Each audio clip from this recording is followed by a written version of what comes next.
Welcome to our deep dive into the world of Karl Leonhard Reinhold. Yeah. You might not know his name, but he was a big deal in German idealism, like a philosophical Indiana Jones, Uh-huh. unearthing some hidden gems of thought. He could make even the most complex ideas understandable. Oh, you're so right. Reinhold doesn't always get the spotlight, but his work is like a bridge between Kant and those giants of German idealism, Fichte and Hegel. He was tackling some really fundamental questions about knowledge and consciousness, stuff that's still puzzling philosophers today. Right. So first things first, Reinhold started out as a Catholic priest, but then he switched over to Protestantism and became a huge champion of Enlightenment values. Kind of a wild turn of events, wouldn't you say? Yeah, definitely. And that shift actually gets at something really important about Reinhold's thinking. For him, philosophy wasn't just some abstract thing. He thought it could actually make the world a better place, improve society and people themselves. He wanted to make philosophy relevant for everyday life. Like he actually thought these big abstract ideas could have real impact in the world. Absolutely. And that's exactly what made him such a great popularizer of Kant. Kant's stuff was notoriously dense. But Reinhold translated those complex ideas into a language that more people could understand. He was crucial in spreading Kantian philosophy and setting the stage for the whole German idealism movement. Like a philosophical translator, You're right. bridging the gap between, the ivory tower and the public square. Yeah. Okay, so let's get into Reinhold's own ideas, his elementary philosophy. He had this goal of creating a truly scientific philosophy, Yeah. like finding that bedrock foundation for everything else. Exactly. He wanted to find that one unshakable principle, that first principle, that everything else could be built upon. That had to be self-evident and totally irrefutable. And that's where his famous principle of consciousness comes in. Ready for this? It goes like this. In consciousness, the subject distinguishes the representation from the subject and the object and relates the representation to both.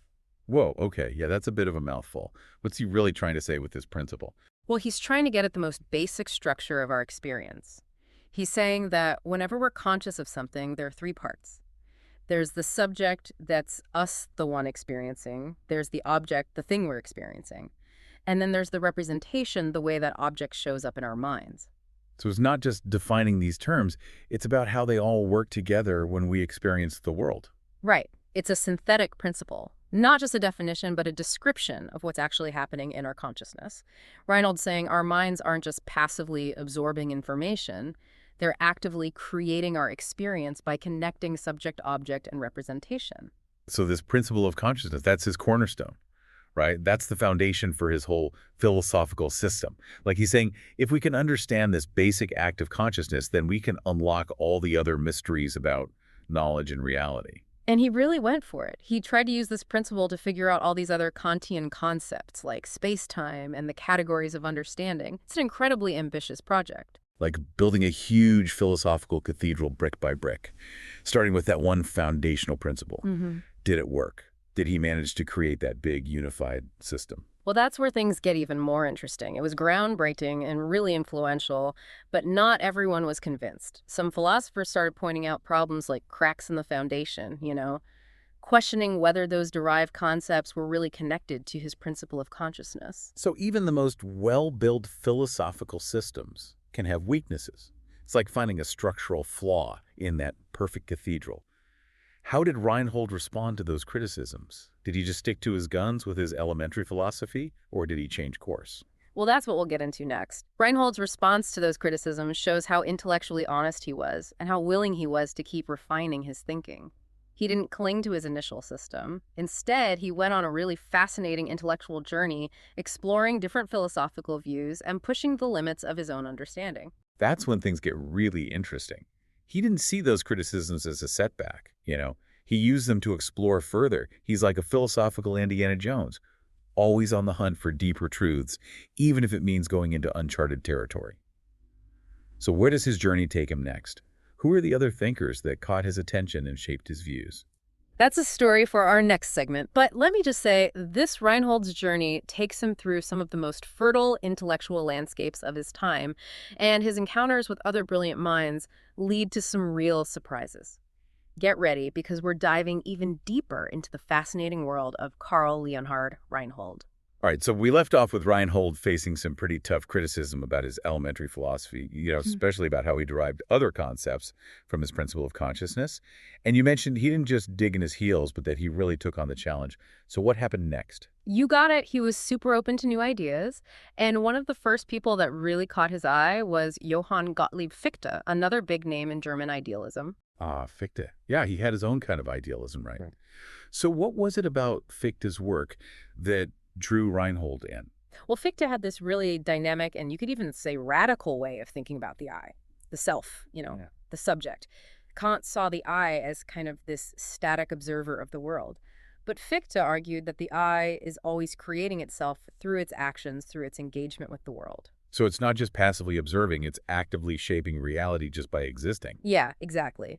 And this idea of the self-positing I really grabbed Reinhold's attention.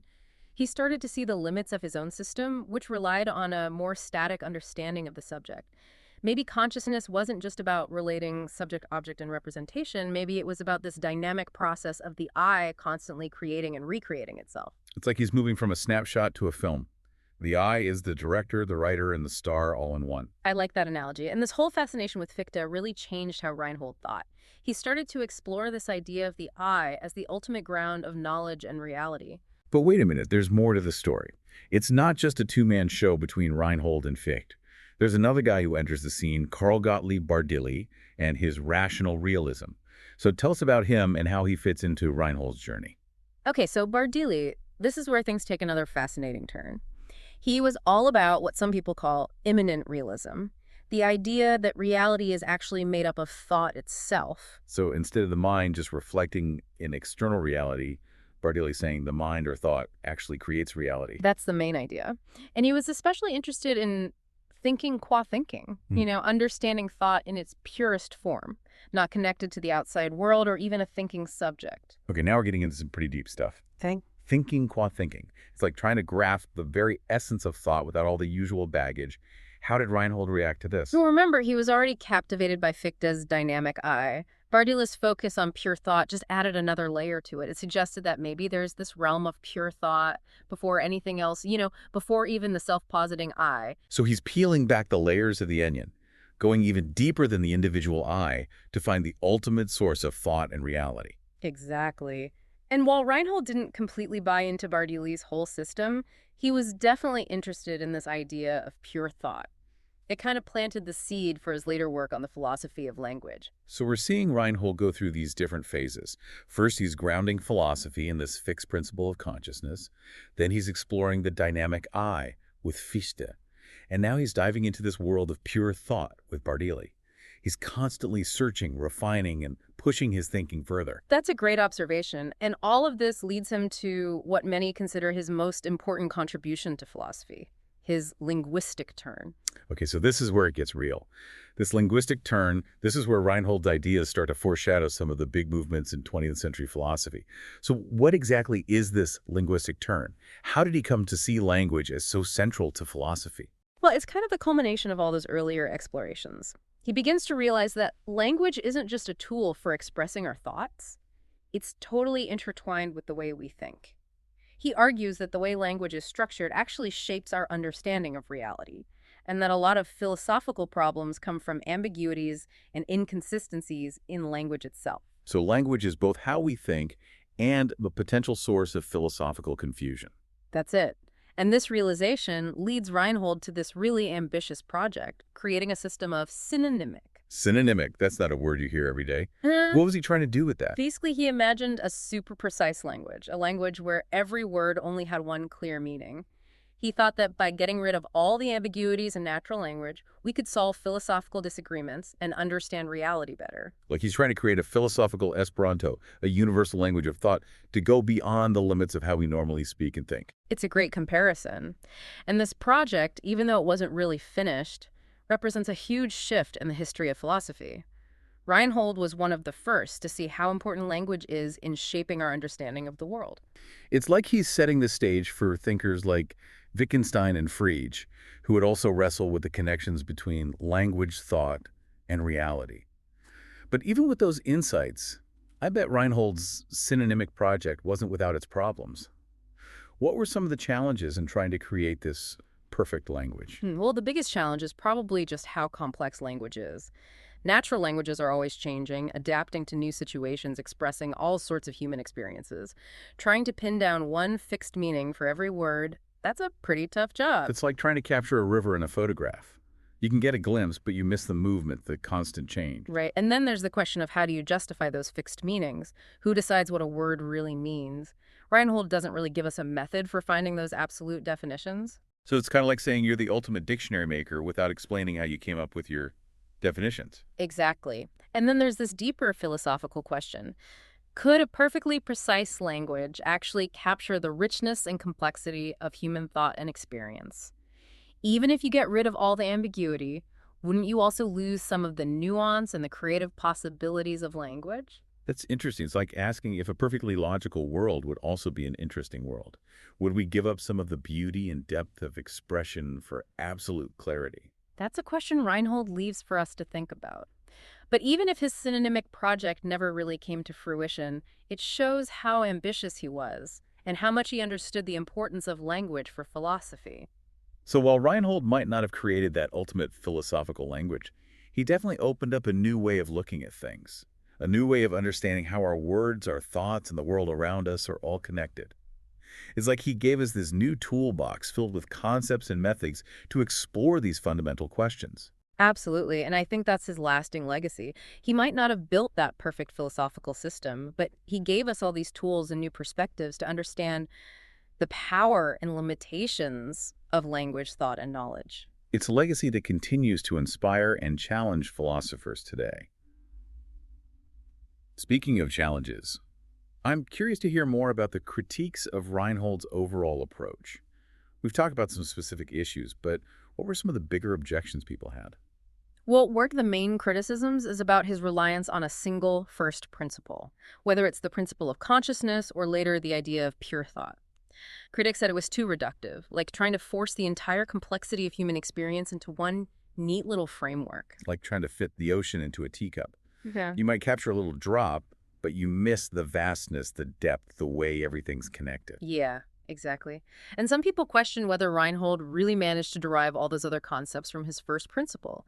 They said there were gaps in his logic, that the connections weren't as clear or as solid as he claimed. So even though he built this huge, elaborate philosophical structure, some people doubted the strength of the foundation and how well the whole design fit together. That's a good way of putting it. But even with those criticisms, Reinhold's work is still really important. He pushed the limits of philosophical thinking, he grappled with huge questions about knowledge and reality, and he really set the stage for German idealism and what came after. He was a pioneer, and his journey shows us that philosophy isn't about getting the right answer.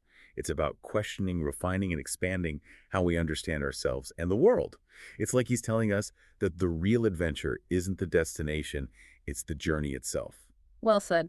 And that's a perfect way to lead into our final segment, where we'll talk about the impact of Reinhold's work and the questions he left us with. Okay, so we've been through this whole journey with Reinhold, his search for that one big principle, his time with Fichte and Bardelli, and then that big linguistic turn. What's the takeaway? What's his impact on philosophy? Well, his own philosophical system, maybe it didn't have the staying power he wanted, but his work had this ripple effect. It went way beyond his own time. He was a catalyst for a lot of the important developments in German idealism. He kind of paved the way for guys like Hegel and Schelling. Like he planted those intellectual seeds that grew into this whole new landscape of philosophical thought. That's a good way to put it.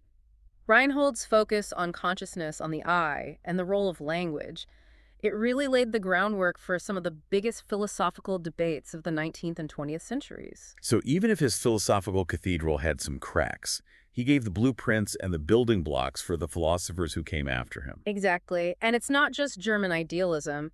His emphasis on language being so important for thought, it really foreshadowed the linguistic turn in 20th century philosophy. People like Wittgenstein and the whole development of analytic philosophy. It's pretty amazing to think about how these ideas from the late 1700s would have such a big impact on how we think about philosophy, even today.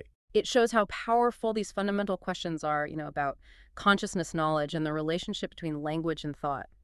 These are the kinds of questions that still fascinate and challenge philosophers. So for our listeners who have been on this deep dive with us, what are the big things to take away? What should they be thinking about as they continue their own philosophical journeys? I think Reinhold is asking us to look at our own relationship with language. How are the words we use shaping how we understand the world, how we see things, even our values? Can we change our language to get more clarity and understanding, or are we stuck with its limitations? It's like he's asking us to be more aware of the lenses we're using to see the world, the linguistic lenses that shape our thoughts. And he's also asking us to think about the nature of consciousness itself. Is it passive or is it active? Is it a product of the world or the source of reality? These are questions that get to the core of who we are and how we see ourselves in the universe. Those are some big questions to think about. But that's what makes a deep dive like this so great. It's not about easy answers. It's about wrestling with these big mysteries and pushing the boundaries of our own philosophical horizons. Couldn't agree more. And I think Reinhold would be happy to know that his ideas are still sparking conversations and inspiring us to explore the complexities of thought language and reality. So if someone wants to learn more about Reinhold, where should they start? Any particular works you'd recommend? If you want something accessible, I'd say check out his letters on the Kantian philosophy. It's a great way to learn about Kant's ideas, but with Reinhold's own take on them. Perfect. And for the really adventurous, diving into his elementary philosophy could be really rewarding, though it's definitely a challenge. For sure. Be ready for some serious philosophical brain work. Well, to wrap things up, I think it's safe to say that Karl Leonhard Reinhold, even though he's not always a household name, was a true philosophical pioneer. His ideas might not have created that perfectly unified system he wanted, but they started a revolution in philosophical thought that's still going on today. He was a bridge builder, a catalyst for new ways of thinking. And his dedication to finding clarity in philosophy left a mark on the history of thought. And maybe the best way to honor Reinhold is to keep going with that pursuit, to keep asking questions, to keep exploring, and to keep pushing the limits of what we understand. That's a great way to end it. So until our next deep dive, keep those philosophical fires burning